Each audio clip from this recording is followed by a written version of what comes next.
بز بچہ شیر کے کچھار میں۔ بچے خان، پہلے اور اب بھی تیری بڑی بلے بلے سنی ہے۔ میرے تجھ سے 3 سوال ہیں، سن ابھی لو، مگر جواب ککڑ تیتر کھانے کے بعد دینا۔ شرائط سن لو۔ پہلے سوال کے صحیح جواب پہ انعام ہماری مرضی کا ہوگا۔ دوسرے 2 سوالوں کے جواب اگر درست ٹھہرے تو ہر جواب پہ انعام تمہاری مرضی کا۔ بولو، منظور ہے؟ میں حیرت زدہ سا اس بزرگ کو دیکھ رہا تھا جنہوں نے مجھ پہ ایسی گرفت ڈالی تھی کہ میں چاروں شانے چت پڑا تھا۔ کہاں یہ زمانہ دیدہ شنید چشیدہ بزرگ اور کہاں میں ہاتھ جوڑ کر عرض کرنے لگا، دادا، میں بچہ کچا ہوں اور آپ دادا پر دادا ہیں، مجھے کسی امتحان میں نہ ڈالیے۔ یہ میرے دوست بس ایسے ہی تکوں کے گالڑ اور سوتری کے سام بناتے رہتے ہیں۔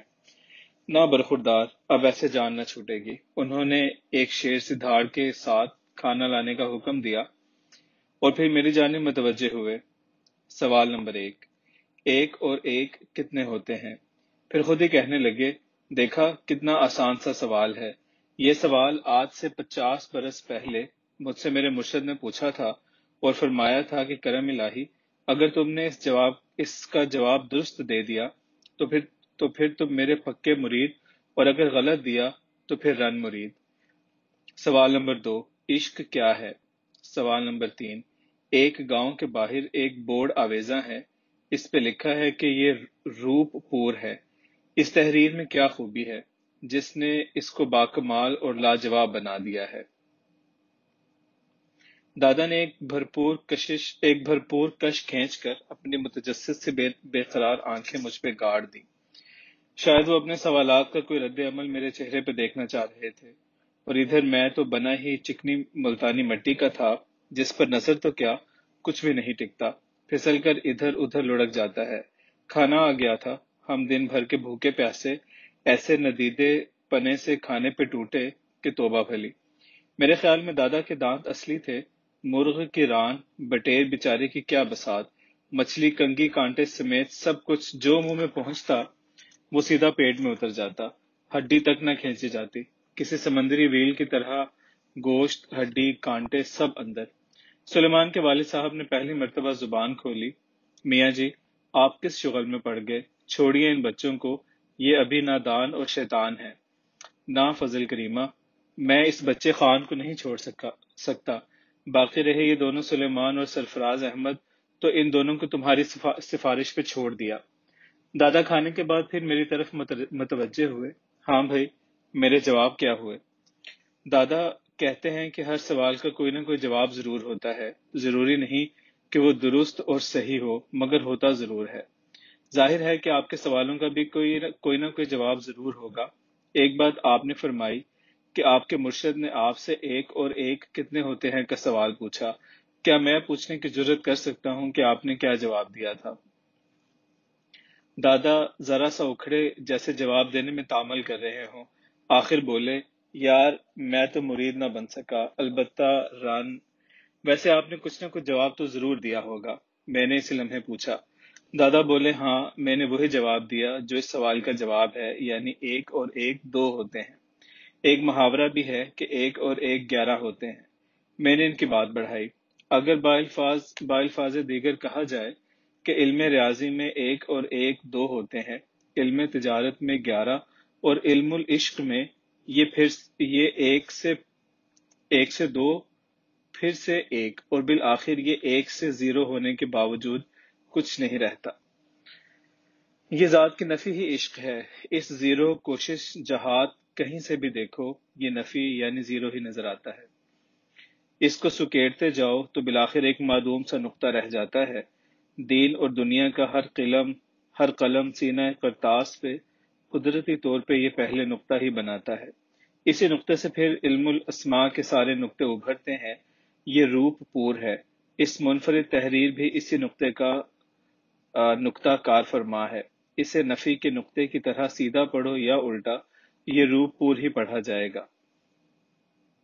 دادا نے ایک بھرپور ٹھوکر سے حقے کو پرے پھینکا، دیوانوں کی مانند اٹھے، ننگے پاؤں ہی دالان کو پھلانگتے ہوئے ایک کمرے میں گھس گئے۔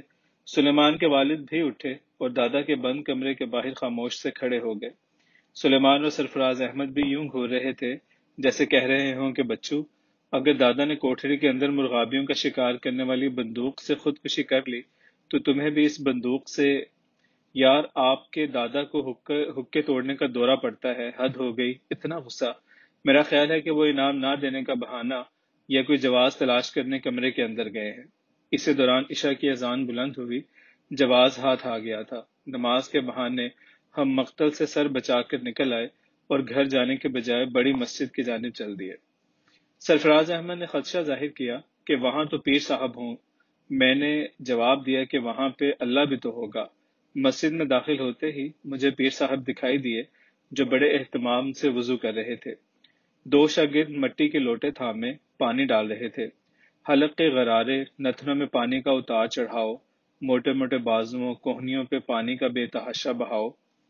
میں سوچ رہا تھا کہ کسی عاجز سے فقیر کے لیے تو ایک آدھ لوٹا پانی ہی بہت بڑی نعمت تصور ہوتی ہے۔ وہ اسی سے سینت سینت کر وضو کر لیتا ہے۔ یہ بھی میسر نہ ہو تو وہ اللہ کا بندہ اپنے ایک آدھ آنسو سے ہی اندر باہر کے وضو کا اہتمام کر لیتا ہے۔ پیر صاحب کا یہ انداز تفاخر مجھے ایک آنکھ نہ بھایا۔ اندر داخل ہوتے ہی میں نے زور سے السلام علیکم کا نعرہ سلامتی بلند کیا۔ پیر صاحب جیسے بوکھلا سے گئے کہ یہ کون ہے جو اس جرت سے سلام کر رہا ہے۔ انہوں نے مجھے کچا کھا جانے والی نظروں سے دیکھا، یقیناً زیر لب لاحول بھی پڑی ہوگی۔ خیر خیریت گزری، نماز سے فارغ ہوئے۔ عام مساجد، خاص طور پر دیہاتوں کی مساجد کے رواج کے مطابق نمازی نماز کے بعد قطار بنا کر امام صاحب سے مصافحہ کرتے ہیں، بلکہ بعض تو باقاعدہ معانقہ بھی فرماتے ہیں۔ یہاں بھی یہ سلسلہ چل نکلا۔ میں اپنے ساتھیوں کے ساتھ خاص طور پہ سب سے آخر میں کھڑا ہو گیا۔ قطار آہستہ آہستہ آگے کی جانب کھسک رہی تھی اور میرے اندازے کے مطابق ادھر پیر صاحب کی ہوا بھی کھسک رہی ہوگی، کیونکہ وہ بار بار قہر بار نگاہوں سے مجھے مضروب کر رہے تھے۔ اگلے 2-2.5 منٹ میں ان کے روبرو تھا۔ وہ مجھ سے شاید ہاتھ نہ ملاتے، مگر وہاں صورتحال ہی ایسی تھی کہ ہاتھ ملائے بغیر کوئی چارہ بھی نہ تھا۔ جبرن قہرن انہوں نے ہاتھوں کی انگلیوں کو یوں آگے بڑھایا جیسے خدشہ ہو کہ پورا ہاتھ ملانے سے کہیں ہاتھ سے نہ دھونے پڑے۔ میں نے اپنے ہاتھ آگے بڑھانے میں بڑی گرم جوشی کا اظہار کیا تھا، ساتھ ہی میں نے جپھی بھی ڈال دی، اور یہ حرکت کرتے ہوئے مجھے اپنے پیروں کے پنجوں پہ اٹھنا پڑا۔ اسی دوران میں نے ان کے کان میں آہستہ سے کہا، آپ نے میرا خواب ابھی پورا نہیں سنا، مہربانی فرما کر باقی حصہ بھی سن۔ وہ تو شاید غبارے کے مانند گردن تک بھرے ہوئے تھے۔ میرے اس خواب والی سوئی کے لگنے کی دیر تھی کہ مجھے وہ کچھ سننا پڑا جسے کم از کم لکھا نہیں جا سکتا۔ اگر کسی طرح لکھ بھی دیا جائے تو طبع نہیں ہو سکتا، اور اگر چھپ چھپا کر چھپ بھی جائے تو پڑھا نہیں جا سکتا۔ خدا کا سچ شکر کہ ہم بالکل آخری ہاتھ ملانے والے تھے۔ میں نے یہ آخری والا اہتمام اسی خدشے کے پیش نظر کیا تھا۔ مسجد سے باہر نکلتے نکلتے میں نے پیر صاحب کو دعوت دے ہی ڈالی کہ پرسوں جمعرات کے روز بمقام ٹیلہ چودھریاں پہ مائی کستوری کا عرس منایا جا رہا ہے۔ اس مبارک موقع پر حضرت سلیمان علیہ السلام کے تخت کا ایک حصہ اور خدا کی قدرت کا زندہ ثبوت پاکیزہ بکری جس پر لا الہ الا اللہ لکھا ہوا ہے زیارت کروائی جائے گی۔ جادوئی کھیل تماشے، کبڈی، کتوں اور مرغوں کی لڑائیاں، مقابلے، دنگل، مویشیوں کی منڈی کا خاطر خواہ انتظام ہوگا۔ 3 روزہ میلے کا افتتاح پیر صاحب خطیب جامع مسجد اپنے دستے مبارک سے فرمائیں گے۔ پھر ہم منہ اٹھائے ہوئے جو بھاگے تو گھر پہنچ کر ہی دم لیا، مگر وہاں تو دم قبض کرنے والا ایک جن ہمارے انتظار میں بیٹھا ہوا تھا۔ وہ تھے سلیمان کے 6 فٹ 2 انچ کے والد محترم، ایک ڈانگ ہاتھ میں اور ایک سوٹا بردار کاما ساتھ۔ وعلیکم السلام کے بعد دھاڑے اگے لگو اے بدماشو۔ ہم اونٹوں کی طرح منہ اٹھائے ہوئے ان کے اس رویے کو کوئی معنی پہنانے کی کوشش کرنے لگے۔ وہ پھر قدرے سنبھلے ہوئے لہجے میں بولے، فوراً سے پہلے دادا کے حضور پیش ہو جاؤ، اسی میں تمہاری خیر ہے بچوں۔ ہم سر جھکائے اپنے اعمال اور ماضی قریب میں سرزد ہونے والی کسی کوتاہی اور حرکت کو تلاش کرنے لگے جس کی پاداش میں ہمیں اس طرح دادا حضور کے باڑے کی جانب بزور ڈانگ ہانکا جا رہا ہے۔ شکر ہے کہ رات کا وقت تھا، گلیاں آمد و رفت سے خالی تھیں، ورنہ بڑی سبکی ہوتی۔ حویلی کے پاس پہنچے تو صدر دروازہ چوپٹ کھلا ہوا تھا۔ صحن کے پار برآمدے کے ستون سے بندھا ہوا بڑا سا گیس ہنڈولہ جل رہا تھا، جس کی روشنی میں پورا صحن بقائے نور بنا ہوا تھا۔ دادا اکبر اعظم پشت پہ ہاتھ باندھے بڑے جاہو جلال اور اکبری تمکنت و تمکین کی تصویر بنے اپنے ایوان خاص میں تخلیہ خصوصی کے ساتھ ٹہل رہے تھے۔ ایک دو کاموں کی صورت میں درجن سنگھ اور بیرم خان بھی قدم قائم، قلب اطاعت آمادہ، نگاہ روبرو، نفس نفس جستجو بنے قربان ہونے کو تیار کھڑے ہیں۔ میں دہلیز پہ رک گیا۔ دادا سامنے دور دالان کے پاس گیس کے ہنڈولے کے سامنے کھڑے اور ان کے سائے کا بھوت میرے پاؤں سے لپٹا ہوا تھا۔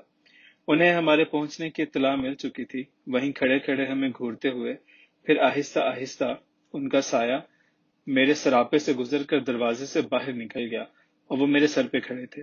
اس اندھیرے میں ان کی آنکھوں کی کیفیت کو دیکھنا تو میرے لیے ممکن نہ تھا۔ وہ میری کلائی پکڑ کر گھسیٹتے ہوئے اندر لے گئے۔ سرفراز اور سلیمان بیچارے صدقے کے لیلوں کی طرح میرے ساتھ تھے۔ مجھے ایک خوبصورت پلنگ پہ بٹھایا، خود سامنے دوسرے پلنگ پہ بیٹھ گئے۔ حقہ طلب کر کے مجھ سے مخاطب ہوئے، تم میری اجازت کے بغیر یہاں سے کیوں گئے؟ جی، آپ غصہ کی حالت میں حقہ توڑ کر اپنے اندر کہیں چلے گئے۔ میں سمجھا کہ آپ باہر والے مارنے والی بندوق لینے کمرے میں گئے ہیں، اس لیے میں جان بچا کر بھاگ گیا۔ انہوں نے بڑی سی ہوں کرتے ہوئے مجھے اس طرح گھورا جیسے کہہ رہے ہوں کہ اب تجھے چھوڑ کر میں کمرے میں نہیں جاؤں گا، تیرا یہیں گلا دباؤں گا۔ ایک بات سچ سچ بتاؤ، تم نے جو میرے 3 سوالوں کے جواب دیے ہیں، ان کے جواب کس طرح جانے؟ دادا گستاخی معاف، یہ بالکل وہی بات ہوئی کہ میں آپ سے پوچھوں کہ آپ نے یہ 3 سوال کیسے جانے یا کیسے اور کس طرح کیے ہیں۔ دادا اب قدر غضب میں بولے، تم ہر بات کا جواب اسی طرح آگے بڑھ کر کیوں دیتے ہو؟ تمہیں اپنی عمر، قد و قامت اور مقام و اوقات سے بڑھ کر بات نہیں کرنی چاہیے۔ دادا، ہر سوال پیچھے اور اس کا جواب آگے ہوتا ہے۔ دوسری بات رہی عمر، قد اور مقام کی، تو دادا اصل وزن وقار تو بات، دلیل اور حقیقت پسندی کا ہوتا ہے۔ جہاں یہ 3 چیزیں ہوں گی وہیں وزن ہوگا۔ وزن بندے سے نہیں، بات سے ہوتا ہے۔ لمبی لمبی داڑھیوں والے جوتے پالش کر رہے ہوتے ہیں، ایک نو عمر جج کی کرسی پہ بیٹھا ہوتا ہے۔ بات ساری بات کی تاب کی ہوتی ہے اور تاب بات کی ہمہ گیری سے ہوتی ہے۔ جب دونوں چیزیں مل جائیں تو پھر وزن بن جاتی ہیں۔ بات کو الٹا پڑھو تو تاب ہی بنتا ہے نا۔ دادا پھر بڈھے شیر کی طرح دھاڑے اور سلیمان کے والد کو بلایا۔ ذرا میں آپ کو بتا دوں کہ جوان اور بڈھے شیر کی دھاڑ میں کیا فرق ہوتا ہے۔ جوان شیر ہمیشہ سینے کے زور پہ دھاڑتا ہے، جیسے اچھا اور پکا راگ گانے والے ہمیشہ بزور سینہ گاتے ہیں۔ گلے سے گانے والے رگی اور ردی کہلاتے ہیں۔ بڑے غلام علی خان پلمبت گاتے ہوئے اکثر ایسے ہی دھاڑ لگاتے تھے، مگر بڑھاپے میں پہنچ کر انہوں نے یہ چلن چھوڑ دیا تھا۔ بڑے فنکار تھے، بڈھے شیر کی دھاڑ سے نفری تھے۔ بڈھے شیر کی دھاڑ نہیں ہوتی، لہاڑ ہوتی ہے، جو سینے کے بجائے پچھلی ٹانگوں سے شروع ہو کر پورے جسم کو لرزاتی ہوئی کمر سینے سے بمشکل گزر کر حلقوم سے باندازے کرا خارج ہوتی ہے۔ جنگل کے باسی یعنی کہ کمی کمین گیدڑ، لگڑ بھگے، جنگلی کھوتے، جنگلی کتے، اود بلاؤ، لومڑ، باگڑ بلے تک یہ نام نہاد دھاڑ سن کر ہنس دیتے ہیں اور پاگل یوئے کہہ کر حال مست رہتے ہیں۔ دادا نے سلیمان کے والد کو اپنی بندوق لانے کا حکم دیا۔ حکم حاکم مرگ مفاجات، ان کا حکم کون ٹالے؟ وہ لرزتے قدموں سے بندوق لانے چلے گئے۔ ادھر سلیمان اور سرفراز دادا کے قدموں سے لپٹ گئے۔ میں نے آہستہ سے کہا، دادا، خودکشی کرنا بزدلی اور احکام خداوندی کے خلاف ہے، یہ حرام موت ہے۔ میں خود کو نہیں، تمہیں گولی ماروں گا۔ دادا نے مٹھیاں بھینچ کر لفظ گولی پہ زور دیتے ہوئے کہا۔ دادا جی، میرے کہنے کا مطلب بھی یہی ہے کہ آپ مجھے گولی ماریں گے، میں بظاہر مر کر زندہ ہو جاؤں گا، کیونکہ میں شہادت کی موت مروں گا۔ آپ بظاہر زندہ رہ کر اصل میں ہر روز مریں گے اور ہر روز جئیں گے۔ دیکھیے نا، آپ نے اسی صحن اور اسی جگہ جہاں میں موجود ہوں اپنے پوتے محبوب عالم کو غلط فیصلے کی گولی سے ہلاک کر دیا تھا۔ وہ تو خوش قسمت تھا کہ امر ہو گیا، اور آپ ہر روز مرتے ہیں اور ہر روز جیتے ہیں۔ محبوب عالم نے آپ کے روح پہ اپنے پنجے گاڑ رکھے ہیں۔ میں جانتا ہوں کہ آپ مجھے کیوں مارنا چاہتے ہیں۔ بقول آپ کے ان 3 سوالوں کا وہ جواب جو آپ کے ذہن میں ہے کوئی بھی نہیں دے سکتا تھا۔ آپ کسی سے ہارنا نہیں جانتے، آپ کو ہار سے نفرت ہے۔ ایک 1.5 انچ کا بچہ 1.5 منزل اونچے پرانے تجربہ کار عمر رسیدہ بندے کو ایسے جواب دے جو اس نے کبھی زندگی میں سنے نہ ہو اور نہ ہی کبھی سننے کی توقع ہو، تو اس انسان کا اس بچے کو گولی مار دینا واقعی بنتا ہے۔ اتنے میں سلیمان کے والد بندوق لے کر آ گئے۔ دادا نے بندوق پکڑ لی اور میری طرف اس کا رخ کر کے کاندھے پہ لگا لی۔ نشست باندھنے لگے تو میں نے مسکراتے ہوئے کہا، دادا جانی، بندوق میں چلا ہوا کارتوس پڑا ہوا ہے، اندر سے 8 نمبر کا نیا کارتوس منگوا لیں۔ دادا نے کارتوس چیک کیا، وہ واقعی استعمال شدہ کارتوس کا خول تھا۔ میں نے آگے بڑھ کر بندوق لے لی۔ دادا آپ تشریف رکھیں اور وعدے کے مطابق میرا انعام دیں۔ دادا نے مجھے گھسیٹ کر سینے سے لگا لیا۔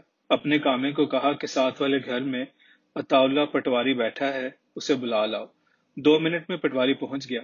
دادا نے اسے حکم دیا کہ جو کچھ میں نے تمہیں 2 گھنٹے پہلے کہا تھا وہ بیان کرو۔ پٹواری نے اپنے بستے سے کاغذ نکال کر پڑھنا شروع کیا۔ بڑے چودھری صاحب نے 2 کلے زمین سیالکوٹ والے خان کو بطور انعام دی ہے۔ وہ اپنی پسند کے مطابق جملہ اراضی اور دیگر کے جس حصے سے چاہیں یہ زمین لے سکتے ہیں۔ اب دادا بولے، برخوردار، یہ سب بندوق ڈرامہ تھا۔ میں نے جیسا سنا تھا ویسے ہی تمہیں پایا۔ میں نے سلیمان کے والد سے پہلے ہی کہہ دیا تھا کہ اگر اس بچے نے میرے سوالوں کا ویسا ہی جواب دیا جو میرے ذہن میں ہے تو اسے ایسا انعام دیا جائے گا کہ وہ کیا سب ہی یاد رکھیں گے۔ اب بیٹا، میں نے اپنا وعدہ پورا کر دیا ہے۔ تم 2 چیزیں جو چاہو مجھ سے مانگ لو۔ دادا شکریہ، میں نے آپ کی دی زمین قبول کی، مگر مجھے صرف اور صرف ٹیلا چاہیے۔ ٹیلا؟ دادا چونکے۔ اس منحوس بنجر اور بے ڈھنگے ٹیلے کو لے کر کیا کرو گے؟ اس پہ تو گھاس تک نہیں اگتی، سانپ اور کرلے وغیرہ دوڑتے پھرتے ہیں، اور پھر یہ ٹیلا تو ہم اس ناخلف کو دے چکے ہیں جس کا نام محبوب تھا۔ نہیں دادا، مجھے صرف یہی ٹیلا چاہیے۔ باقی رہیں وہ 2 چیزیں تو دادا ایک دفعہ پھر آپ وعدہ فرمائیں کہ آپ انکار نہیں کریں گے۔ میں نے دادا کے ہاتھ پکڑتے ہوئے کہا، میں وعدہ کرتا ہوں بیٹا، کھلے دل سے مانگو، انشاءاللہ ضرور ملے گا۔ دادا، سب سے پہلے آپ اپنے پوتے محبوب عالم مرحوم کو صدقے دل سے معاف کر دیں اور اپنا وہ حکم واپس لے لیں جس میں آپ نے اسے اپنی جائیداد، خاندان اور اپنے نام سے بے دخل کر دیا تھا۔ اور دوسری چیز، اپنی وہ اراضی جو ٹیلے کی دوسری جانب بے آباد اور منحوس آسیب زدہ قرار دے کر بیکار کر دی ہے، اس کے 1/4 حصے پہ اسکول یا کوئی اسپتال تعمیر کروا کے اسے محبوب عالم کے نام پر وقف کر دیں، اور باقی ماندہ زمین پہ خود اپنی کاشت کریں، پھر قدرت کا تماشا دیکھیں۔ دادا میرے منہ کی طرف دیکھ رہے تھے، زبان گنگ، آنکھوں سے اشک رواں تھے۔ سرفراز، سلیمان اور اس کے والد کامے سوائے میرے سب ہی زار و قطار رو رہے تھے۔ اس کے آدھ گھنٹے بعد جب میں وہاں سے نکلنے لگا تو میں نے دادا کا منہ چومتے ہوئے کہا، بس ایک چھوٹی سی خواہش اور ہے۔ پرسوں جمعرات کو ہم محبوب اور کستوری کا ٹبے پہ عرس کر رہے ہیں، اور ساتھ ہی آپ کی زمین پر میلہ بھی ہوگا۔ آپ ان 2 دنوں میں سب انتظام کروا دیں۔ میلے کے سب لوازمات ہونے چاہیے، کبڈی، کھیل تماشے، مقابلے وغیرہ وغیرہ۔ 3 روزہ اس میلے کی تمام تفصیلات بتا کر میں نے ایک اور درخواست بھی داغ دی کہ ٹبے پہ عرس کی تقریبات کے افتتاح کے لیے اپنے بڑے پیر صاحب کی خدمات حاصل کی جائیں۔ اس سے پہلے انہیں ان کی شمولیت کا نہ بتایا جائے اور ہر قیمت پہ انہیں وہاں لایا جائے۔ جسمانی اور ذہنی طور پہ تھکے ہارے گھر آئے تو گاؤں کا میراثی اور لنیانی والا، اس کا سانڈو بہروپیہ اور غلام رسول فوجی ایک اور آدمی کے ساتھ بڑی شدت سے ہمارا انتظار کر رہے تھے۔ انہوں نے خواج خضر ڈیرے کی پوری رپورٹ دی، تفصیل سے ایک ایک بات بتائی۔ للیانی والے بہروپیے نے کہا، اللہ جوڑیاں سلامت خان صاحب، وہ فراڈیا تو میرا بھی باپ ہے، میں اس کو ہڈوں سے جانتا ہوں، وہ ڈالو والی کا چنگڑ سلامتا ہے، اشتہاری مجرم اور منشیات فروش۔ کوئی 3-4 برس پہلے اس نے اپنی سالی کو قتل کر دیا تھا، اس کے بعد سے یہ مفرور ہے۔ اس کے 2 بچے اور ایک پھوہٹ سی بیوی اپنے گاؤں میں ذلت کی زندگی بسر کر رہی ہے۔ اس کی قتل ہونے والی سالی بڑی خوش شکل اور طرح دار تھی، یہ اپنی بیوی کو طلاق دے کر اس سے شادی کرنا چاہتا تھا، مگر ایک رات اس نے اپنی سالی کو کسی اور کے ساتھ ایسی ویسی حالت میں دیکھ لیا تو اسی وقت اسے موت کی گھاٹ اتار دیا۔ اس کے بعد سے یہ مفرور ہے۔ تم اسے کیسے جانتے ہو، اور خاص طور پر یہ تمام باتیں اتنی تفصیل کے ساتھ؟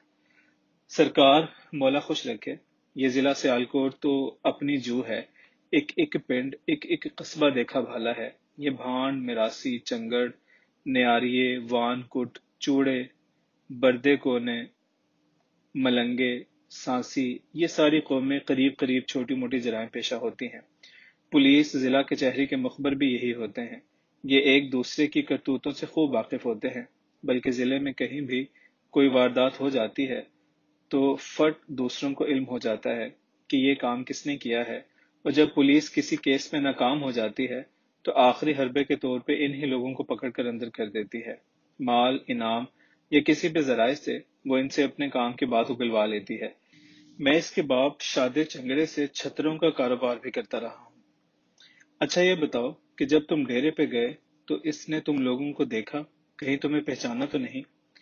مولا تہاڈی خیر کرے، ایک تو معمولی سا اندھیرا تھا، دوجے وہ نشے میں ٹون آنکھیں موندے ہوئے تھے۔ باقی سرکار میں بہروپیاں ہوں، توے کی کالک، مٹی اور چند منٹوں کی تنہائی دے دیں، اگر اس غلام کو آپ بھی پہچان جائیں تو 100 جوتا آپ کا اور ایک میرا سر۔